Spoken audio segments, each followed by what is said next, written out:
sharci darran diidanahay anigu wax kale ma diidan marka maxay tahay sharci darrada lagu dhaqaaqay sharci darrada lagu dhaqaaqay waa dastuur jabintaas qodoba madaxweyne ku-xigeenku uu ku leeyahay oo dadkii maxay tahay dastuurka samaystay ay ku dhigeen oo ah in madaxweynuhu iyo madaxweyne ku-xigeenku ay ka wada tashadaan haddaad dastuurka dib u raacdo qodobka 8aad firqadiisa 5aad oo madaxweynuhu leeyahay qodobka 11aad oo dhan ama firqadiisa 2aad ayaad eegi kartaa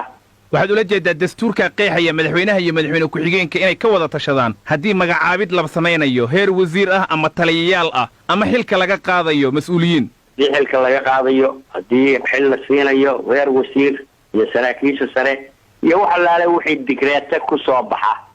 madaxweynuhu uu ku qoro markaan arkay qodobkaa 8aad wax allaale wixii qodobkaa 8aad ku soo baxa oo digreeta ah waxaa ku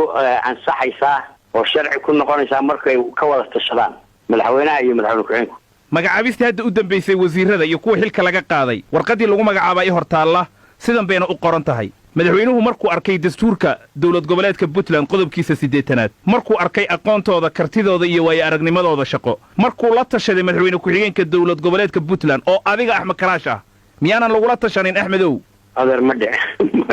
dhicin marxalad aanu ka wada tashano markaa xaalkayga war mooysa ayaama hor xoogaa ma maqlaysay odayaashii way iskhilaafeen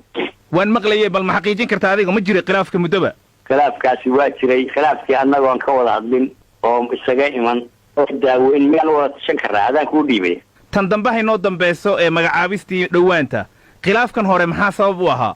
khilaafka hore waxa weeye wada tashi la-aan wax isweydiin la-aan madaxweynaha waa la doortay anna waa lay doortay waana wada doortay waxaa naloo wada doortay inaanu wada tashano wada maamulo aan kala badsaneeba oo dee madaxweynaha ahaado anna ku-xigeenkiisi aan ahaade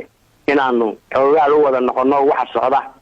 waxyaabo badan oo aan maxay tahay diidanahay way jiraan waxyaabo badan oo inaan anigu maxay tahay qabto oo la qabto madaxweynaha ahayd oo aanan qaban way jiraan marka way badan yihiin ma rabo anagu maxay tahay gudaha iyaga mooyaane inaan dibadda u saaro waxyaabaha aan kuu sheegaya Axmed Karaash laakiin waxaa la yiri khilaafku wuxuu ka bilowday markaad qoonsatay taliyayaal ciidanka madaxtooyada la kala bedelay soo wax sahlan ma ahan in askari lagu bedelo taa ma dhib bay leedahay ka qula maaha way sahlan tahay si markaad u eegto waxaan qoonsay taliyaha madaxtooyadu waa meel naga dhaxaysa aan wada shaqo tagnaa wada joognaa wada maamulaa madaxweynuhu markuu wiilkiisii uu keensaday wiilkii anigoo aan keenayna uu meeshii ka eriyey marka de meel la isku hadlayn karaa maaha marka iyada qura ma ahayne waxyaaba ka horreeyey bay ahayd oo aan doonayay maxay tahay in arrinku uu dibadda usoo baxo mar haddii madaxweynuhu ka waantoogi waayey waxa sanad iyo barkaas soconaya oo noocaas oo miirana marka idinkoon awalba isku fiicneen in warqadan sidaas loo qoro la yidhaahdo Axmed Karaash waa lala tashaday waa qalad baad leedahay warti annaga aan basalaanta bay iska qaadin miyaan wada tashan karnaa adigu caqligaaga la kaaso Axmed Karaash inkastood qodobo dastuura soo xiganayso in Puntland kuma cusbid xukuumaddii Cabdiweli Gaas 5 sanad la dhamaysatay 2 jeer baadna wasiir noqotay